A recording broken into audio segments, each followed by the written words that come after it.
नमस्कार दोस्तों, आज हम जो मेंटेनेंस का शूट फाइल करेंगे, कंप्लीट प्रोसेस करेंगे।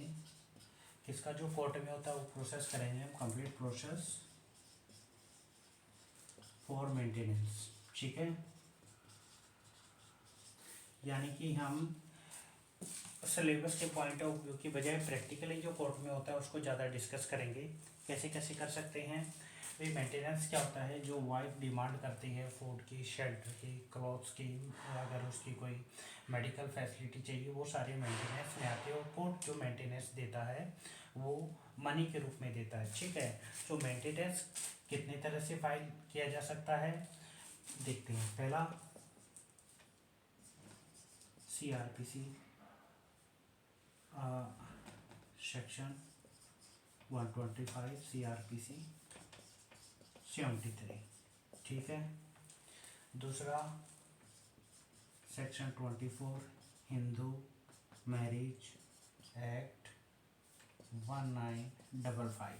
ठीक है, तीसरा सेक्शन 12 होना चाहिए, section 12 domestic violation act 2005।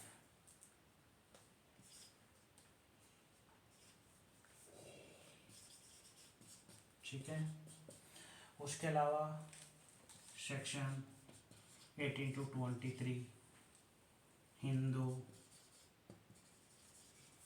Adoption and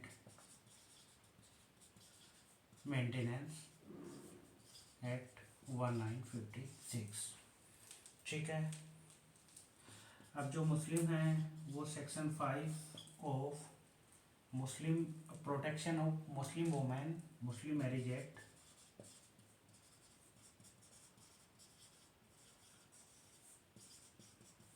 2019 वाला।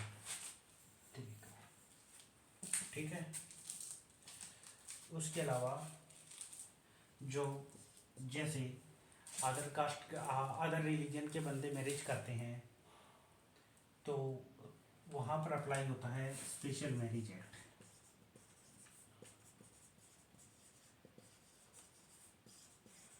ठीक है, सेक्शन क्या रहेगा 37। ये भी 1955 का 56 का है। ठीक है, एक मिनट वीडियो चेक कर लेते हैं।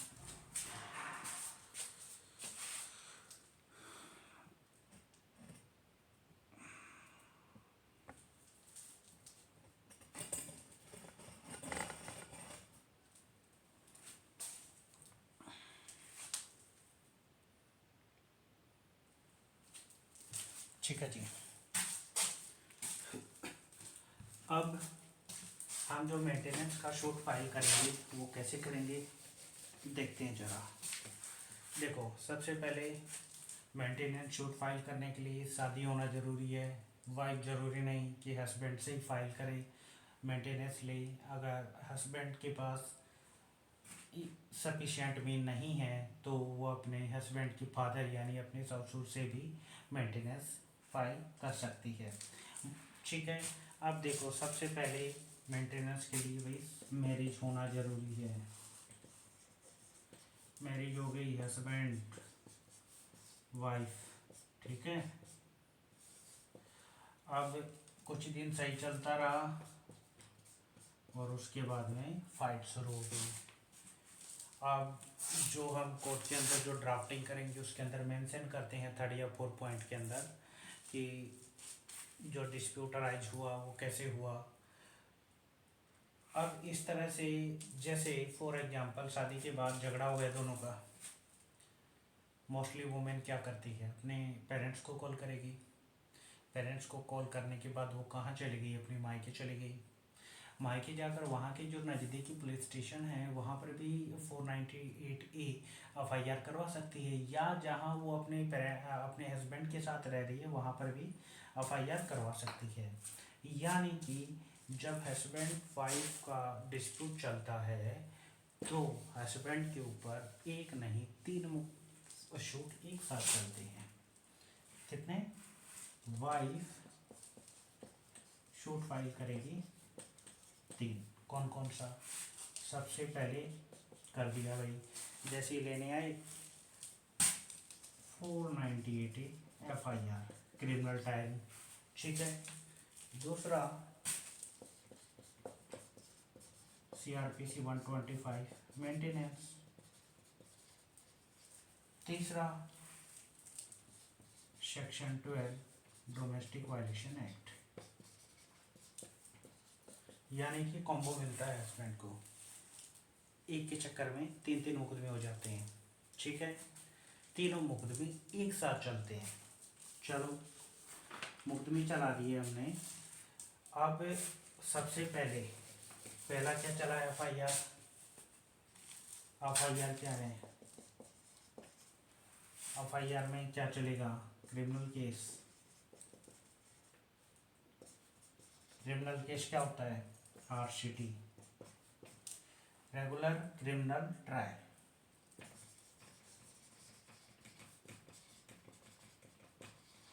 ये हम सिर्फ जो कोर्ट के अंदर जो नए एडवोकेट साहब होते हैं हमारे, उनको प्रोसीडिंग समझ में नहीं आती, उनके पॉइंट ऑफ व्यू से डिटेल में बता रहे हैं। ड्राफ्टिंग और जो शूट के मेन पॉइंट्स हैं वो सारे डिस्कस करेंगे, ठीक है।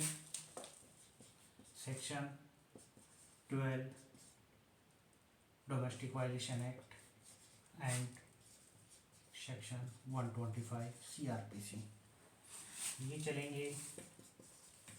MGCR miscellaneous judicial case criminal, ठीक है।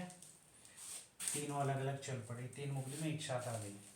अब देखो होता क्या है, जो वाइफ है मेंटेनेंस रिश्यूट करती है अपने हस्बैंड से, तो उससे पहले उसको कुछ एक स्टेप्स फॉलो करने होते हैं कि मेंटेनेंस का जो केस शूट फाइल करेगी उससे पहले के जो स्टेप हैं वो काउंट करते हैं। सबसे पहले वाइफ ने क्या किया, स्टेप्स हैं। पहले पे भाई मारपीट कर दी, गाली गलौज, डोरी, डिमांड, ठीक है। सेकंड स्टेप पे उसने क्या किया, FIR करा दी 498 एक ही, ठीक है। ये IPC है भाई। थर्ड उसने क्या किया, यहाँ पर उसका क्रिमिनल केस ट्रायल शुरू हो गया। क्रिमिनल केस ट्रायल शुरू हो गया क्योंकि FIR होगी।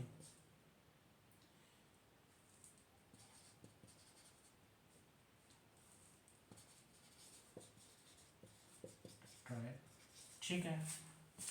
उसके बाद क्या हुआ, उसको कुछ जो पुलिस हेल्पलाइन के अंदर जो फैमिली डिस्प्यूट के रिगार्डिंग परिवार परामर्श केंद्र होते हैं वहाँ पर भी शिकायत करनी होती है फैमिली डिस्प्यूट के रिगार्डिंग, यानी कि परिवार परामर्श केंद्र, ठीक है। वहाँ पर शिकायत कर दी। इसके अंदर क्या होता है कि ये जो कंप्लेंट होती है, यहाँ पर जो कंप्लेंट की है इसके अंदर इसका बेनिफिट हमें केस के अंदर लास्ट में जब प्रोसीडिंग चलेगी मेंटेनेंस की, उसके अंदर इसका पूरा बेनिफिट मिलता है, ठीक है। ये और ये दोनों चीज़ें इसमें काउंट हो जाएंगी जब हम CRPC 125 GM फर्स्ट चलाएंगे, ठीक है। अब अपन जो CRPC का मुकदमा डालेंगे तो उसके लिए हमें डॉक्यूमेंट क्या क्या चाहिए लिख लेते हैं। एसेंशियल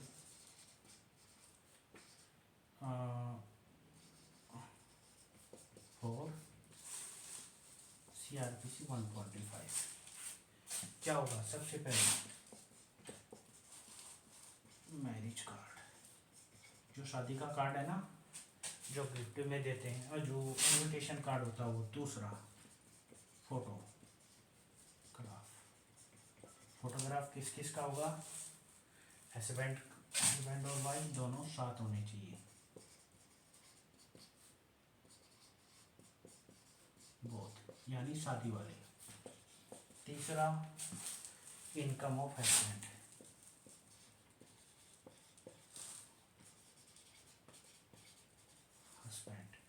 यानी कि जो हस्बैंड की इनकम है, जैसे ही सैलरी स्लिप, कंपनी में जॉब करता है तो सैलरी स्लिप। ठीक है, अगर नहीं है तो आरटीआई से ले सकते हैं। ठीक है, अगर आरटीआई से भी नहीं ली तो कंपनी विजिट करो, कंपनी से डायरेक्ट ले सकते हैं। ठीक है, उसके बाद में मान लिया हस्बैंड जॉब के लायक ही नहीं है, तो हस्बैंड का जो फादर है, फादर हस्बैंड, उसके नाम जमीन कितनी है, लैंड जो है उसकी जमाबंदी होती है, एक तो खसरा नंबर होता है, खसरा नंबर या किस्तबंदी की सर्टिफाइड कॉपी,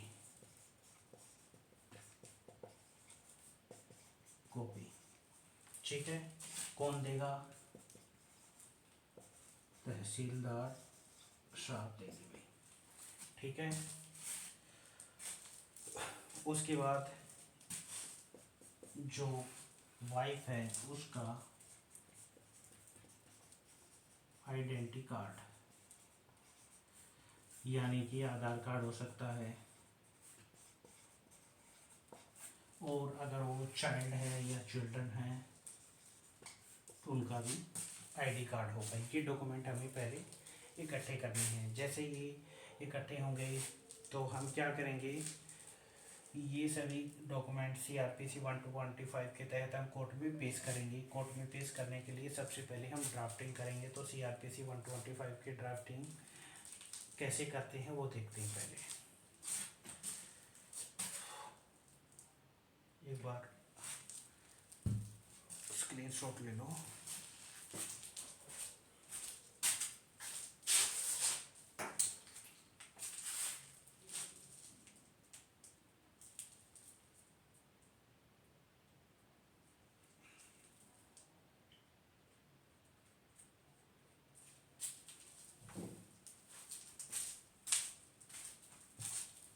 दिमाग प्रॉपर वे में काम नहीं कर रहा था। ठीक है, यहाँ तक हो गया, डॉक्यूमेंट इकट्ठे कर लिया हमने। अब देखो ड्राफ्टिंग करनी है हमें। ड्राफ्टिंग में सबसे पहले कोर्ट का नेम आएगा सबसे ऊपर। ठीक है, जुडिशियल मजिस्ट्रेट फर्स्ट क्लास होते हैं या फैमिली कोर्ट होती है वहाँ। उसके बाद प्लेस, यानी कि वो कौन सी जगह बैठते हैं, और यहाँ आएगा स्टेट नेम। ठीक है, नंबर 1 पॉइंट डालेंगे, वाइफ का नेम, एज, उसके बाद वाइफ के हस्बैंड का नेम आएगा। ठीक है, काम क्या करती है वाइफ, हाउस वाइफ है जो भी है, रहती कहाँ है, रेजिडेंस, प्रेजेंट एड्रेस। देखो जो चीज़ हाईलाइट करनी होती है मैं उसको हिंदी में लिखूंगा। ठीक है, प्रेजेंट एड्रेस के अंदर क्या डालना है कि झगड़ा हुआ तो रही कहाँ, अपने घर आ गई, तो यहाँ पर मायके का एड्रेस डालना है। ठीक है, इससे क्या होगा, उससे सिंपैथी मिलेगी। सिंपैथी हम कई जगह देंगे। सेकंड पॉइंट, सेकंड में क्या होगा, उसके कोई सन है, डॉटर है, उसका नेम, एज। ठीक है, फादर नेम, उसके फादर का क्या नेम है। ठीक है, तीसरा बाय मदर, मदर डाल रही है शूट, क्योंकि वो तो अभी माइनर है, तो by mother and natural guardian. Natural guardian कौन है उसका? मदर। ये चीज़ें डाल दी हमने। एड्रेस कहाँ? रेजिडेंस। एक तो हम ये लिखते हैं कि भाई वो फादर मदर के साथ रही, हम यानी कि उसके नाना के घर रही हुई। यहाँ बच्चे को सिंपैथी मिल गई। पिटिशनर के साइन कर एक one child is enough. Petitioner के साइन करवा दी। अब वर्सेस में चलते हैं अपन। अब हम जो हस्बैंड है उसको लेके आते हैं। ठीक है, यहाँ तक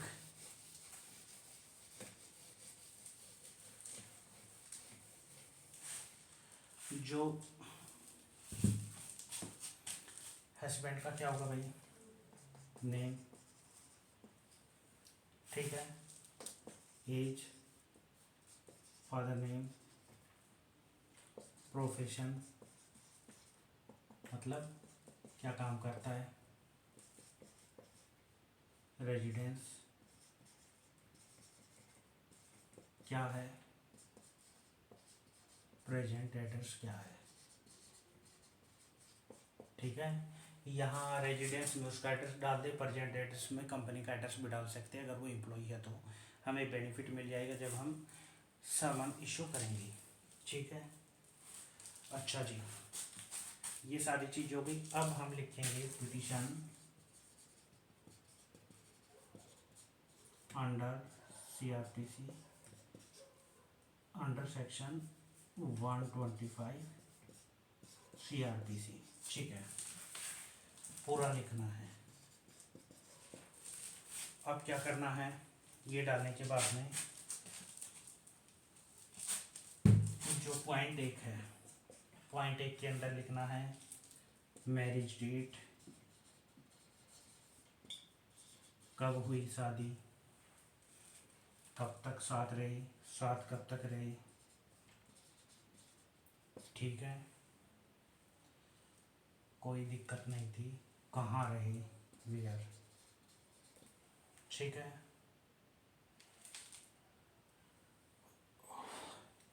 सेकंड पॉइंट में क्या डालना है कि जो पिटिशनर है, वाइफ है, वो कंसीव हुई, वन चाइल्ड है। ठीक है, चाइल्ड कहाँ है? उसके नाना के घर है। ठीक है, अब वो कहाँ रह रही है? अपने मायके वाले घर में लिखना है। ठीक है, तीसरे में क्या है, ये दो तो होगी फॉर्मेलिटी। ये हम बार बार हिंदी में लिख रहा हूँ मैं, नाना घर मायका का घर, ये सिंपैथी के लिए है कि भाई वो तो रही वहाँ रही, इसको रख ही नहीं रही। थर्ड पॉइंट में क्या लिखना है? थर्ड पॉइंट में आता है जो आपका मेन मटेरियल है कि भाई डिस्प्यूट कहाँ से अराइज हुआ, झगड़ा कहाँ हुआ। थर्ड पॉइंट में जो भी आपका डिस्प्यूट है, झगड़ा कैसे हुआ, मारपीट हुई, कैसे हुई, लिख दिया। फोर्थ पॉइंट में क्या है? फोर्थ पॉइंट में लिख देंगे कि भाई अब वो मायके गई तो कौन गई, तो मोस्टली क्या है कि जो हस्बैंड है वो उसको वहाँ छोड़ के गया। यहाँ थोड़ी बहुत झूठ चल जाती है कि भाई 10-15 दिन का नाम लेके छोड़ के गया था, वापस लेने नहीं आया। फिर पॉइंट में क्या है कि उसके अंदर डाल देंगे कि भाई वो धमकी दे रहा है किस चीज़ की, डिवोर्स दे देंगे और मेंटेनेंस खर्चा नहीं देंगे, मेंटेनेंस नहीं देंगे, उसके रिगार्डिंग पंचायत हुई, जो भी मीटिंग हुई, उस सब का ब्यौरा यहाँ दे दो। उसके बाद में नेक्स्ट पॉइंट में क्या डालना है? पेरेंट्स के घर रह रही जो वाइफ का फादर है उसके साथ रह रही है, वही उसका जो मेंटेनेंस है वही दे रहा है, जो उसकी इनकम कितनी है, उस पर कितने डिपेंडेंट हैं, सारे दिखा दो, यहाँ सिंपैथी मिल जाएगी। अच्छा, डिस्प्यूट में एक पॉइंट छोड़ दिया है मैंने कि जो हस्बैंड उनका झगड़ा हुआ, पंचायती हुई, वाइफ की ओर से लिखना है कि वो चाहती थी कि वो रिलेशन को कंटिन्यू करना चाहती थी, कंटिन्यू रखना चाहती है, इसलिए उसने किसी तरह की कोई पुलिस कंप्लेंट में नहीं की ताकि वो फ्यूचर में सुधर जाए। क्योंकि अगर आपने 498 नहीं दिया, एप्लीकेशन वो एफआईआर नहीं कराई है, तो पॉइंट यहाँ मेंटेन यहाँ डालना होगा। ठीक है, यहाँ डालने के बाद में उसका रीज़न डाल दिया। अदरवाइज अगर आपने यहाँ नहीं डाला तो बाद में डिस्प्यूट हो सकता है कि हम मुकदमा शायद शूट फाइल किया है वो हाथ से चला जाए।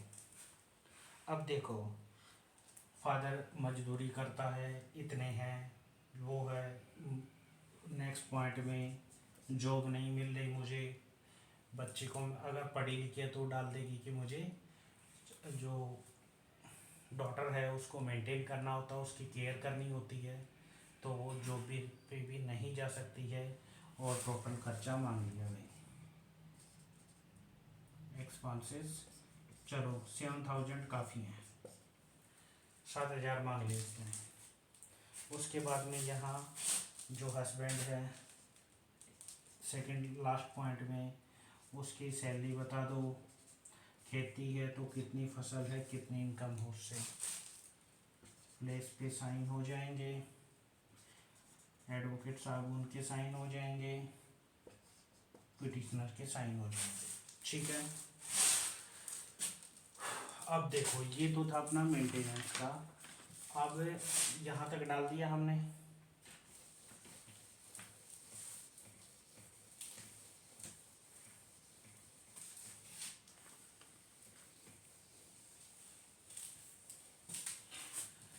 अब देखो, वाइफ को एफिडेविट देना होगा भाई।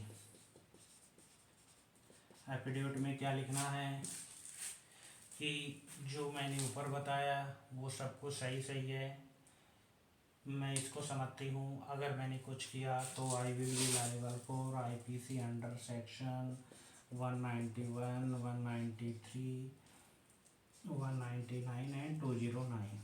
ठीक है, इसके अंदर क्या है भाई, पनिशमेंट है up to 7 year plus fine.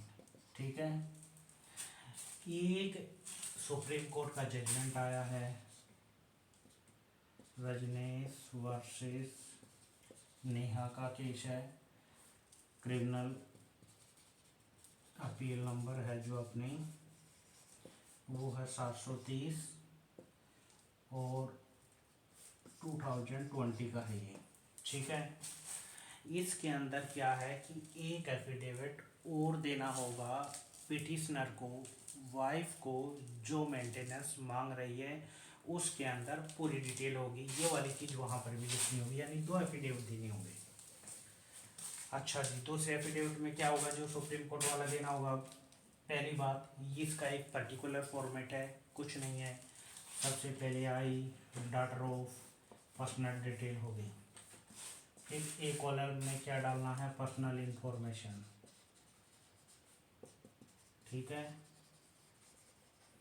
फिर बी कॉलम के अंदर क्या डालना है कि अगर उसकी कोई अदर लीगल प्रोसीडिंग है वो पेंडिंग है, उसका उसके अंदर अगर मेंटेनेंस का फाइल पहले हो चुका है, कोई पहले से ही कोई मुकदमा है मेंटेनेंस का ही है, उसका क्या स्टेटस है, सारी चीज़ें डालनी होंगी। सी के अंदर उसके ऊपर कितने डिपेंडेंट हैं, यानी कि जैसे अपन ने जो डाला है ना उसका पूरा यहाँ पर टेबल मिलेगी, उस टेबल में नेम, नेम के बाद में यहाँ पर एज आ जाएगी, यहाँ पर रिलेशन आ जाएगा और यहाँ पर डिस्क्रिप्शन आ जाएगा। ऐसे करके टेबल है, बनी बनाई है, कोई दिक्कत वाली चीज़ नहीं है, सिंपल फिलअप करना है लेकिन गलत नहीं करना है। यहाँ तक आ गए भैया,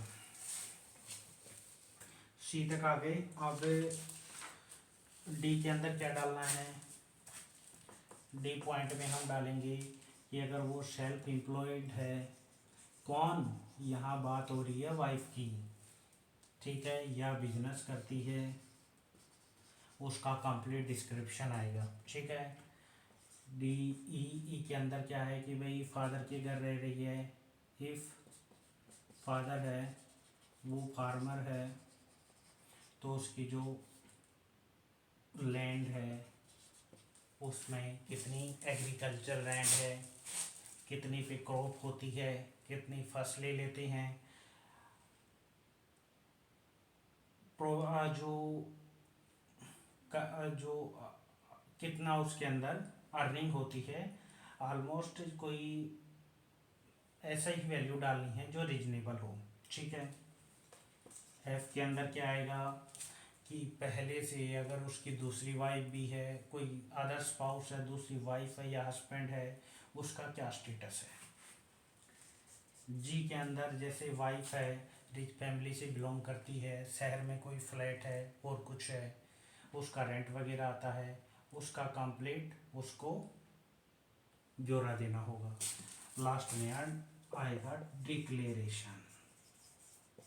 ऊपर लिख देता हूँ ये पॉइंट, ये फॉर्म है पर्टिकुलर फॉर्मेट, आराम से भर दो, कोई दिक्कत वाली बात नहीं है। डिक्लेरेशन ये नहीं डाला तो भाई शूट डिसमिस हो जाएगा, डॉक्यूमेंट इनसफिशिएंट रहेंगे। डिक्लेरेशन के अंदर क्या डालना है कि भाई जो टोटल मैंने अपनी इनकम बताई है, मेरे जो सोर्सेस हैं वो सही है। फिर वही वाला एफिडेविट जो हमने दिया था पहला कि ये जो सारी इंफॉर्मेशन है ये सही है, मैं जानती हूँ कि इफ़ ये गलत पाई गई तो आईपीसी सेक्शन 209, 199, 191, 193 के तहत पनिशेबल है 7 ईयर प्लस फाइन। फिर यहाँ साइन हो जाएंगे और सारी डिटेल डाल के साइन टाइम डाल दिया जाएगा। ठीक है। उसके बाद में जो सीआरपीसी का ये तो डाला था हमने मेंटेनेंस का, अब मेंटेनेंस कब मिलेगा, केस के लास्ट में मिलेगा। तो हम सीआरपीसी का 125 का क्लोज 1 का सेकेंड प्रोविजो है, ये हमें क्या कहता है कि ये हमें इंट्री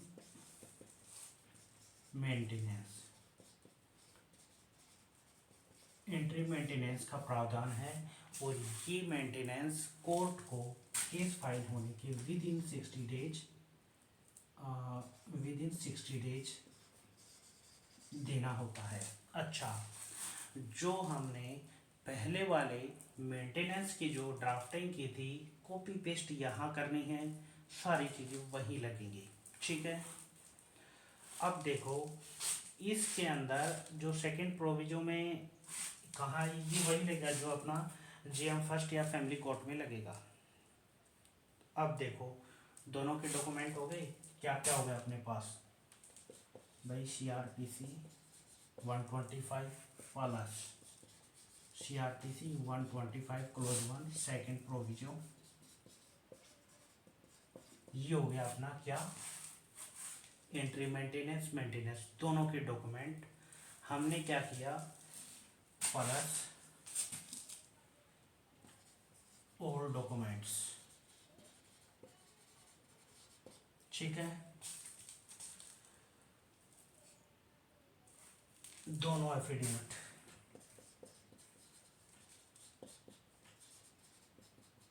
चेक करना है, ये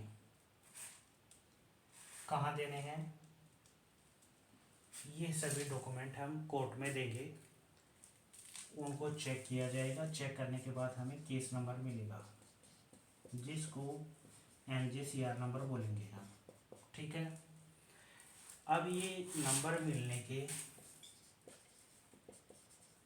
ये भाई रीडर साहब को दे देंगे अपन, ये सारी चीज़ें जो अपने रीडर साहब होते हैं उनको दे देंगे, विद इन वो अपने आप पूछा देंगे। विद इन 3 डेज हमें प्रोसेस फीस देनी होगी। फीस फॉर्म होता है एक, जिसे हिंदी में तलवाना बोलते हैं। क्या होता है इसको भी समझ लेते हैं। कर दूं साहब,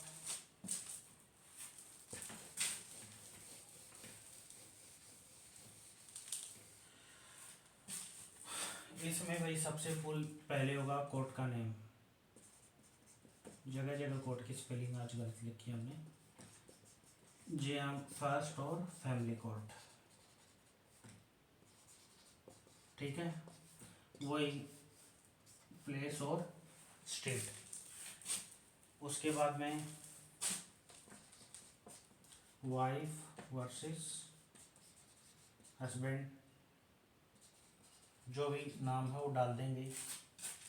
यहाँ पिटिशनर, ठीक है, उसके साइन हो जाएंगे। नीचे पिटिशनर, यहाँ रिस्पोंडेंट, दोनों का नाम आ जाएगा। 5 रुपीज की टिकट लगा देंगे, ठीक है। यहाँ पर MJCR नंबर होगा, प्रजेंट किया वो डेट होगी। उसके बाद में ऑर्डर हुआ वो डेट होगी। अपीयरेंस कब की मांग रखी है वो डेट होगी, यानी पेशी पर कब आना है। यहाँ हिंदी में तलवाना लिखा होता है उस फॉर्म पे, ठीक है। यहाँ पर हस्बैंड का एड्रेस होता है, ठीक है। हस्बैंड के एड्रेस के साथ में वहाँ पर एक चीज़ और लिखी जाती है कि अगर आप ये सामान जो आपको भेजा गया है इसके ऊपर नहीं आते हैं, ये प्रोसेस फीस तो हो गई कि जो ये तो हो गया, एक CRPC का नोटिस जाता है, CRPC 62 का नोटिस होता है, ठीक है। CRPC इसमें क्या होता है कि इसके अंदर हस्बैंड ने जो वाइफ के ऊपर केस किया है उसमें लिखा होता है कि अगर वो एब्सेंट रहता है, प्रेजेंस नहीं देता है, पेशी पर नहीं आता है, तो एक्स पार्टी कार्रवाई की जाएगी। एक्स पार्टी में क्या होता है, चलते हैं। पहली तारीख को एक्स पार्टी हो सकती है। देखो, हस्बैंड नहीं आया, वाइफ आ गई, एक्स पार्टी हो गया। क्या करेगा कोर्ट, डॉक्यूमेंट चेक करेगा, वाइफ को एग्जामिन करेगा और इनके बिहाफ पे मेंटेनेंस का ऑर्डर दे देगा, ठीक है। कोर्ट फिर एग्जीक्यूशन CPC के अकॉर्डिंग होगा। CPC में ऑर्डर 21 है, सेक्शन 51, 55, 58 और 60, ठीक है। अच्छा, जो CRPC 451 है इसके अकॉर्डिंग भी मेंटेनेंस की रिकवरी हो सकती है।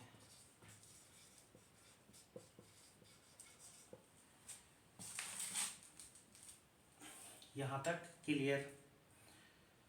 अब मान लिया ये तो कब था, हस्बैंड नहीं आया, अब हस्बैंड आ गया। हस्बैंड आ गया तो क्या करेंगे,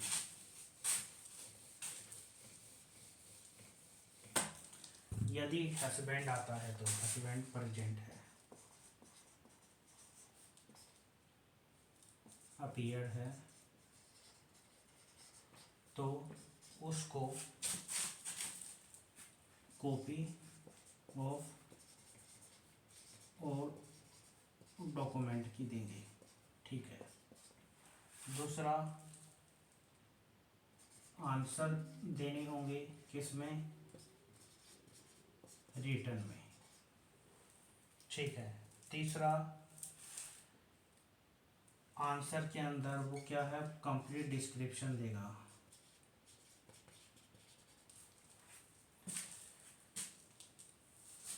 अब जो हमने CRPC 125(1) सेकेंड प्रोविजो का जो इंटरिम ऑर्डर डाला था,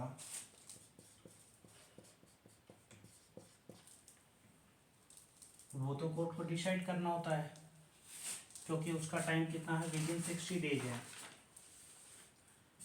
अब कोर्ट ने इंटरिम ऑर्डर कर दिया, ठीक है।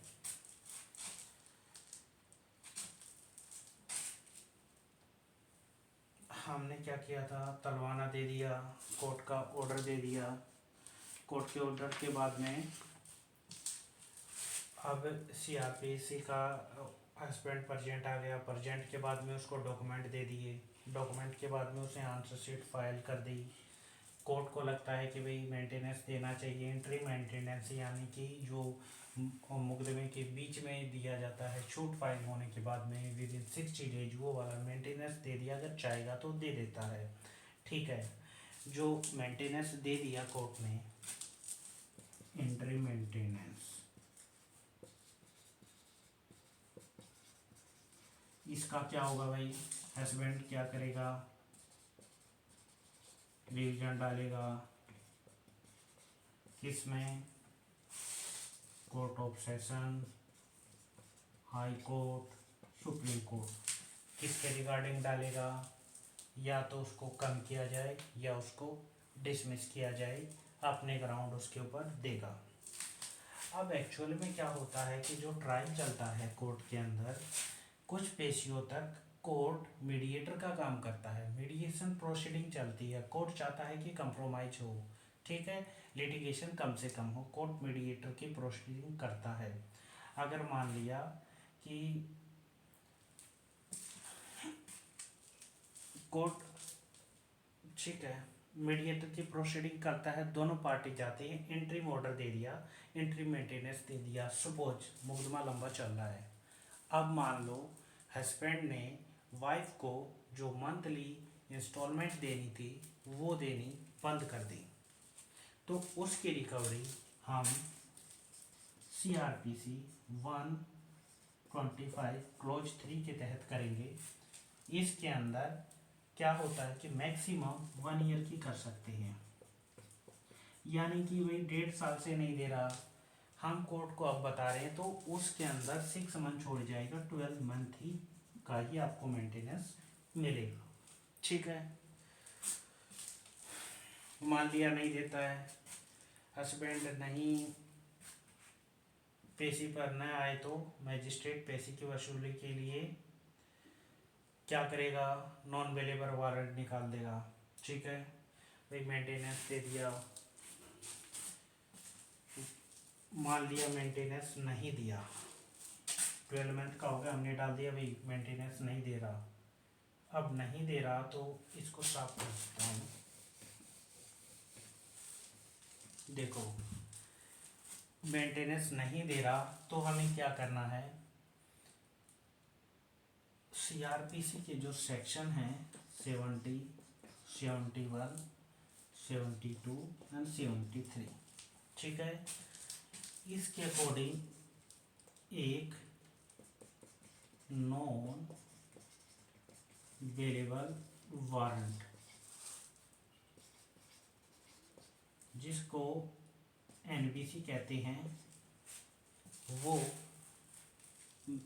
मैजिस्ट्रेट साहब या जज साहब इशू करेंगे, ठीक है। इसकी हमें वही प्रोसेस फीस देनी होगी, ठीक है, यानी तलवाना कराना पड़ेगा।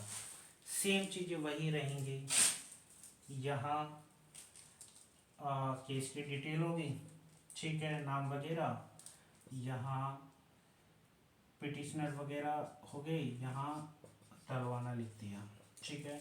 इसके अंदर यहाँ लिखा जाएगा वसूली वारंट, ठीक है, और यहाँ वही 5 रुपए की टिकट लगेगी, ठीक है।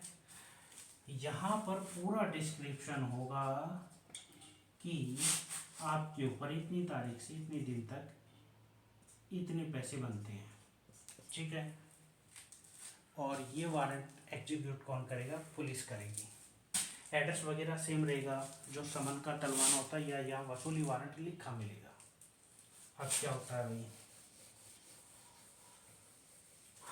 मान लिया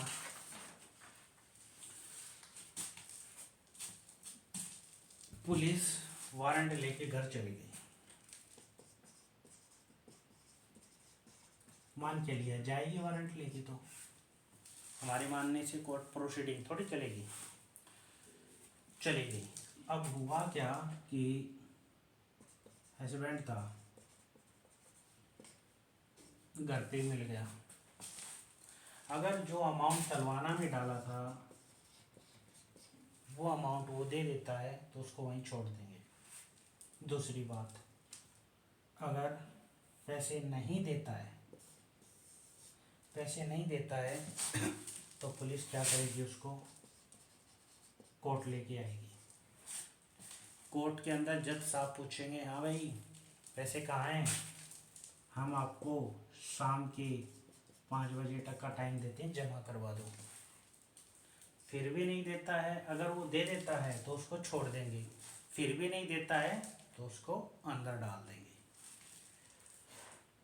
ये हो गया अपना वसूली वारंट का प्रोसेस। अच्छा जी, अब जो अपना CRPC है 125 का केस ट्रायल, वो समरी ट्रायल होता है। इसमें कंफ्यूज नहीं होना है कि कहीं हम CPC का ट्रायल बोल रहे हैं, कभी CRPC का। इसके अंदर ये सेमी सिविल प्रोसेस है, ज़्यादा इसमें सिविल का ही चलता है, ठीक है। समरी ट्रायल होता है, समरी ट्रायल कहाँ चलता है, चैप्टर 20 एंड 21 CRPC के अंदर दे रखा है, वही प्रोसेस फॉलो होगा। अब देखो भाई, हमने एग्जामिनेशन नहीं किया, एग्जामिनेशन कर लेते हैं एक बार।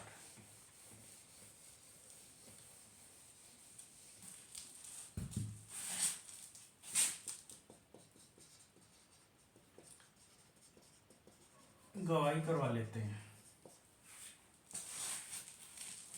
वाइफ आ गई, क्यों वाइफ ने शूट फाइल किया है, वाइफ का क्या होगा, चीफ एग्जामिनेशन होगा। कौन करेगा, उसी का एडवोकेट, ठीक है। क्या क्या होगा इसमें, जो जो इवेंट हुई है, जो जो सर्कमस्टांसेस से पूरा घटनाक्रम, वो उसको पूरा बताएगी, ठीक है। फिर भाई वाइफ का होगा क्रॉस एग्जामिनेशन, कौन करेगा, हस्बैंड्स एडवोकेट, ठीक है। वो उसको झूठा साबित करने की कोशिश करेगा और कुछ नहीं। मान लिया इसमें नया कोई निकल के आ जाता है तो उसमें री एग्जामिनेशन होता है, वही वाइफ का एडवोकेट करेगा, ठीक है। अब देखो जी, प्रूफ क्या क्या लगेंगे। प्रूफ के अंदर CCTV फुटेज, मोबाइल वीडियो है तो वो चल जाएगी, फोटोग्राफ्स हैं, ये चीज़ें चलती है। लेकिन यहाँ पर क्या है कि जो इंडियन एविडेंस एक्ट के अंदर सेक्शन 75 में 65 में एक सर्टिफिकेट है, वो सर्टिफिकेट ये कहता है कि आप जिस भी शो स्टूडियो वाले से ये चीज़ें बनवाओगे ना, वो एक सर्टिफिकेट बना के दे देगा कि भाई उसने इसमें कोई किसी भी तरह की एडिटिंग नहीं की है, ठीक है। वो सर्टिफिकेट साथ लगेगा। अच्छा जी, अब जो इंडियन एविडेंस एक्ट का सेक्शन 152 है, हस्बैंड क्या करता है कि वाइफ की अडल्ट्री प्रूव करने के लिए, उसको करेक्टरलेस बनाने के लिए तरह तरह की बातें बताता है, ठीक है। कि ये वैसे मिलती है, उनके साथ रहती है, ऐसा कुछ बोलता है। और सपोज उसके पास एविडेंस नहीं है, मान लिया एविडेंस है तो ठीक है, अगर उसके पास एविडेंस नहीं है तो उसके ऊपर पहला तो IPC अप्लाई हो जाएगी। वुमेन वाली जो उसके करेक्टर पे लांछन लगा रहा है, उसको क्या कर रहा है, शाब्दिक लज्जा भंग, ये या फिर ये सेक्शन अप्लाई हो जाएंगे। दूसरा कॉन्टेक्ट ऑफ कोर्ट भी होगा, यानी कोर्ट की अवमानना भी होगी। तो यहाँ पर अगर हस्बैंड के पास प्रॉपर एविडेंस है वो तो ही बोल सकता है 152 के अंदर, अदरवाइज नहीं बोल सकता।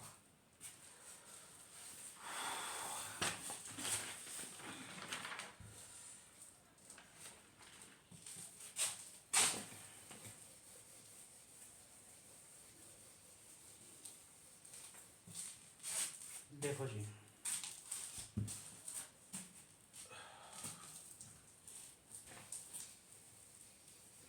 अब तक हमने क्या किया है कि केस वाइफ को जिता दिया, ठीक है, वाइफ के फेवर में चल रहे हैं। अब हस्बैंड को ऐसा क्या देना होगा, देना, जो हस्बैंड के पास प्रूफ होगा वो क्या होगा, बियॉन्ड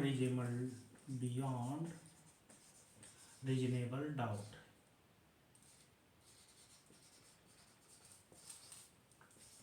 यानी कि इसमें किसी तरह का किंतु परंतु कुछ नहीं होना चाहिए, क्लियर होना चाहिए, जिससे वाइफ को मेंटेनेंस नहीं मिले। कौन कौन से पॉइंट है, पहला, वो बता सकता है कि वो वेल एजुकेटेड है,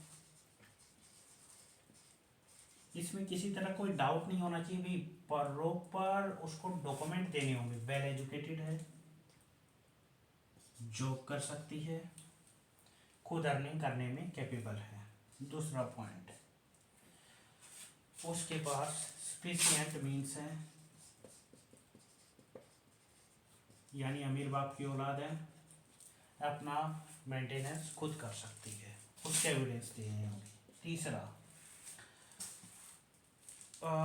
विदाउट एनी प्रॉपर रीजन्स के, कोई किसी प्रॉपर रीजन से हस्बैंड से दूर रह रही, यानी कि जो रीजनेबल ग्राउंड है,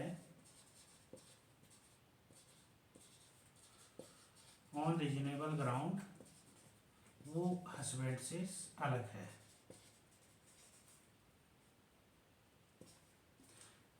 फॉर एग्जांपल, उसकी ड्यूटी है, ज़्यादा दूर है, पैरामिलिट्री फोर्सेस में जॉब करती है, साल में 2 साल की जो भी उनको लीव मिलती है, तो उस केस के अंदर मेंटेनेंस अलाउ नहीं होगा। अच्छा जी, अगर हमने 498 डाला था और डोमेस्टिक वायलेशन एक्ट सेक्शन 12 डाला था, उसके अंदर जैसे हस्बैंड स्मार्ट सीसीटीवी लगा रखे हैं और वो दिखा देता है कि वो प्रूव कर देता है कि किसी भी तरह की कोई भी क्रूरल्टी नहीं हुई, तो मेंटेनेंस नहीं मिलेगा।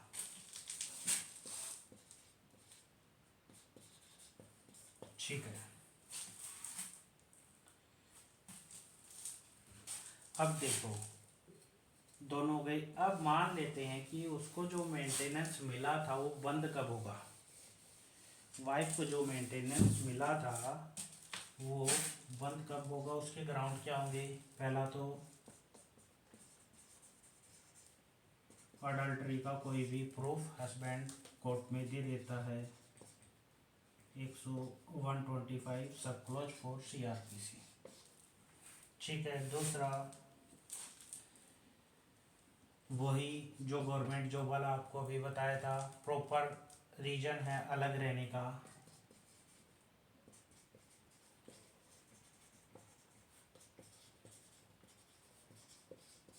Separately 125 close 4 CRPC।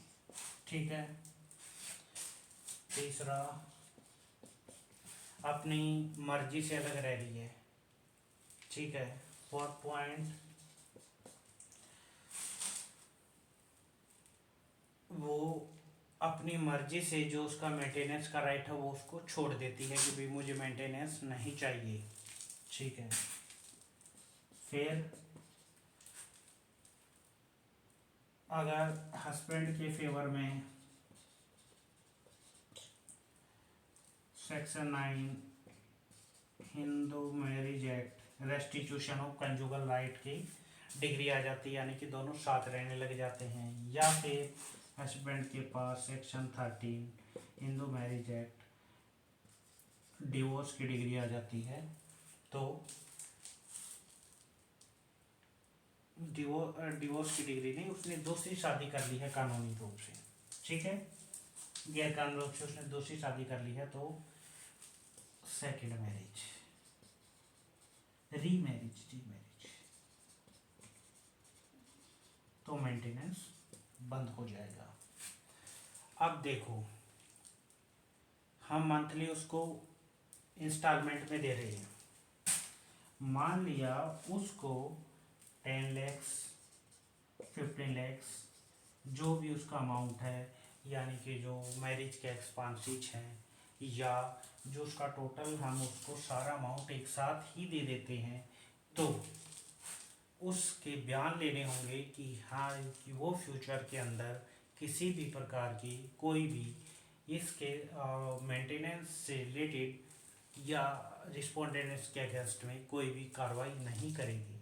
ठीक है, ये बयान जो हस्बैंड का एडवोकेट है वो लेता है रिस्पोंडेंट का, या मैजिस्ट्रेट साहब खुद भी रिकॉर्ड करते हैं, ताकि वो दोबारा सूट फाइल नहीं कर सके।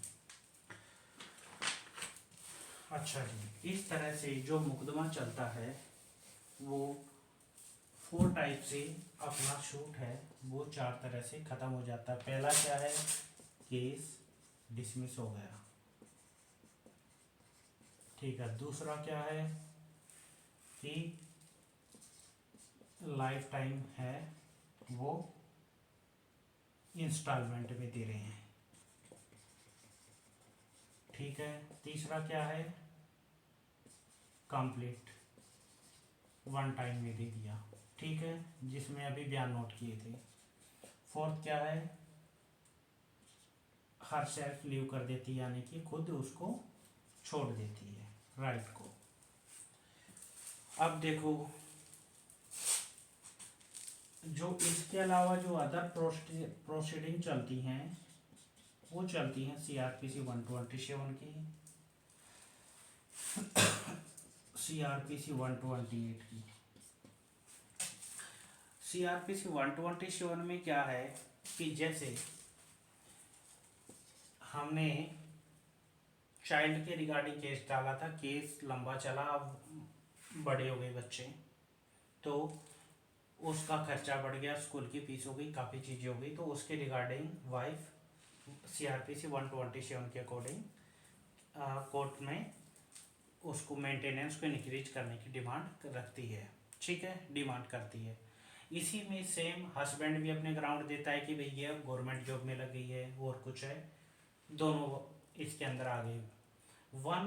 CRPC 128 क्या कहता है कि जैसे ये इंस्टॉलमेंट वाला केस है, इंस्टॉलमेंट वाला मंथली इंस्टॉलमेंट देनी होती है, लाइफ टाइम का प्रोसेस होता है इसके अंदर क्या होता है कि अगर हस्बैंड अनजान प्लेस पर चला जाता है, पता ही नहीं है कहाँ चला गया, और वाइफ पता कर लेती है, तो 128 के तहत नॉन अवेलेबल वारंट उसके उसी एड्रेस पर इश्यू होंगे, और कोर्ट जो ऑर्डर की कॉपी है वो फ्री ऑफ कॉस्ट देगा वाइफ को, यानी कि दोबारा उससे पैसे नहीं लिए जाएंगे, ठीक है। अब मान लिया कि दोनों सेपरेट रह रहे हैं, हस्बैंड वाइफ, बच्चे हैं, तो मिलने नहीं दे रही, तो कोर्ट के अंदर अगर वो अपील करता है, कोर्ट के अंदर रिक्वेस्ट करता है कि उससे बच्चे से मिलाया जाए, तो कोर्ट उसको ऑर्डर देगा कि नेक्स्ट हियरिंग पे बच्चे को साथ लेके आए, ठीक है। मान लिया कि हस्बैंड कंपनी में जॉब करता है, उसकी सैलरी स्लिप देने से मना करता है, तो RTI के थ्रू, तो उसको कोर्ट ऑफ कंटेम्प्ट ही माना जाएगा। अगर वो सेक्शन 9 के अंदर भी जो रेस्टिट्यूशन ऑफ कंजुगल राइट है हिंदू मैरिज एक्ट का, यानी कि दोबारा रहने के लिए अप्लाई कर सकते हैं, डिवोर्स के लिए भी अप्लाई कर सकते हैं।